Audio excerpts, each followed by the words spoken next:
Alright guys, I'm going to show you how I make templates for hot wire cutting.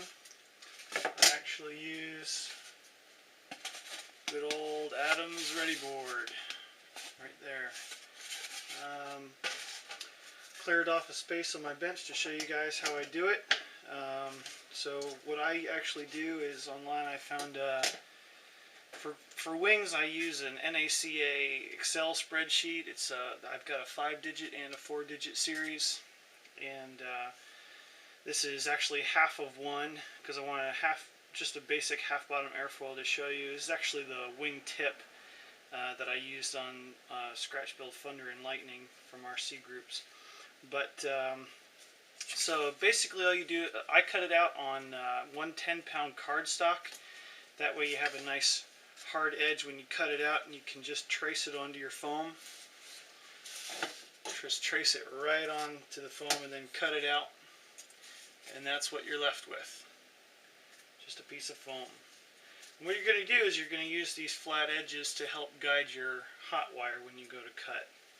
But what I do to help prevent the foam from melting, give it a little more rigidity, I take some of this aluminum ducting tape and just peel off a bit.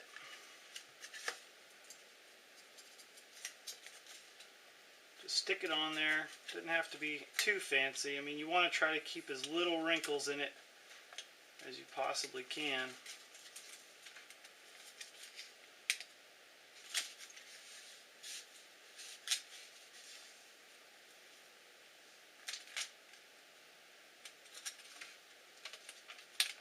And it doesn't have to be perfect. So what you're going to do after that, you take your shop scissors or your knife, whichever you feel, and then you're going to cut your hard corners. It is pretty sticky. It'll gunk up your blade, but you can just rub it right off if it sticks.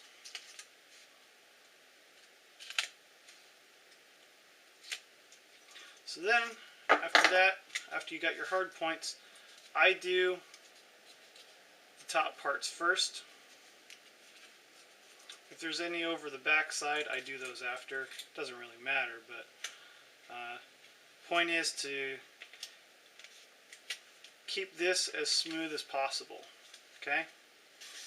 So then after that, I actually take my shop shears and I just start making little cuts around the edge of the curve. I use more cuts around the curvier part where you have a harder radius, and I'll use less cuts along the tapering edge. And you know, you can use this method for pretty much anything you're going to hot wire. Flight test, you guys did a great job on that Vig and Dave, big fan. All your foam sculpting, you're an artist. So then up here, just need a couple cuts because it does curve a little bit.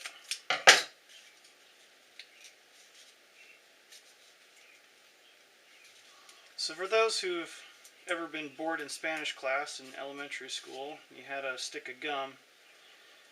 On the metal from a stick of gum, you can take your fingernail and flatten it out. You're going to use the same basic concept here. Find a piece of metal that has a round edge. You could use like a nail, but it'd have to be something rather larger in diameter, because if you try to smooth it with the nail, if you press too hard, it'll actually make a ridge. You don't want that. If you get a ridge in your foam, you're going to get a ridge in your core that you're going to cut out. So try to get something rather large in diameter. I actually found that the edge of my cutting knife works just great for this. So what I do is I just take this rounded corner and I smooth all the edges. I start with the top.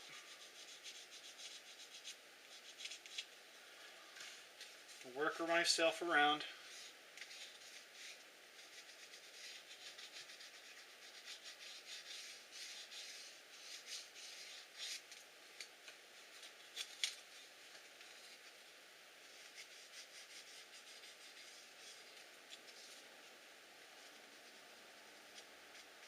Some people use ply, some people use formica.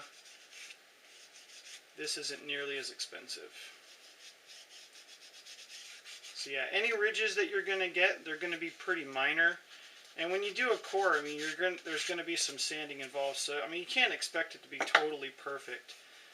So then what I do is, like if you're doing a wing core, you know, you mark your leading edge. And so again, you make sure that your leading edges are going to match up. What I do is I just use basic finishing nails. I don't use T-pins. T-pins cost too much. I can get a whole pound of these nails for a couple bucks. Just stick it right in. It's perfect.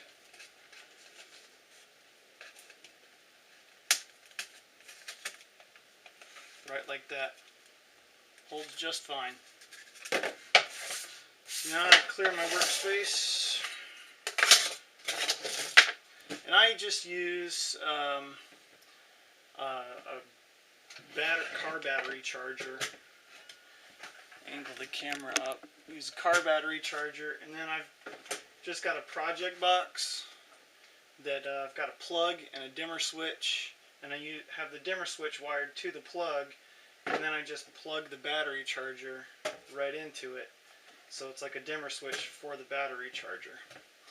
So that's all. So I already cut this piece of scrap foam. I'm not going to be using this for anything. This is just to show you guys how I do it. So,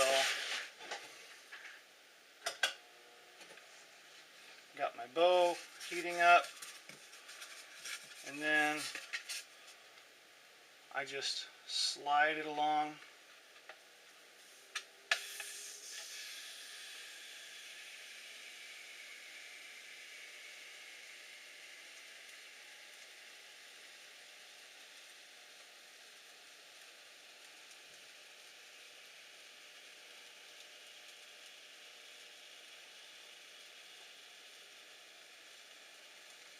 Nice even pressure, just let it do its thing.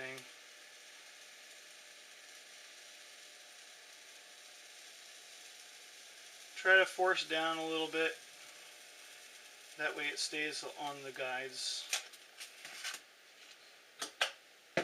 Bow's turned off, and there you have it. So these are the whiskers. You can rub them off. I watched the Working with Foam with Phil Barnes, and he recommends just using some old sandpaper, and I've got a block around here, but there's no real sense in it. Just lightly sand it, because the whiskers will ball up. You know, if you sand like this, you can see it'll make these little balls. And if you do that, it'll actually make grooves in your foam, and then you've got to sand it even more. You'll have to put in some spackle, and then you'll have extra finishing work. So that's really it. I mean, you've got your templates, and you can pull them out. You can do it different. I mean, if you got to do a back-to-back template, you can do it that way. But that's really it, guys. And you know, this doesn't cost me very much, so you know, I really don't care if it breaks or if it tears, because you can just cut out a new one and it's just a couple bucks. Alright guys, well thanks for watching. I hope you found this useful. Sure saves me a lot of money, a lot of time, and don't have to dull blades cutting formica or worry about laser cutting parts to make sure they're super accurate. So thanks again.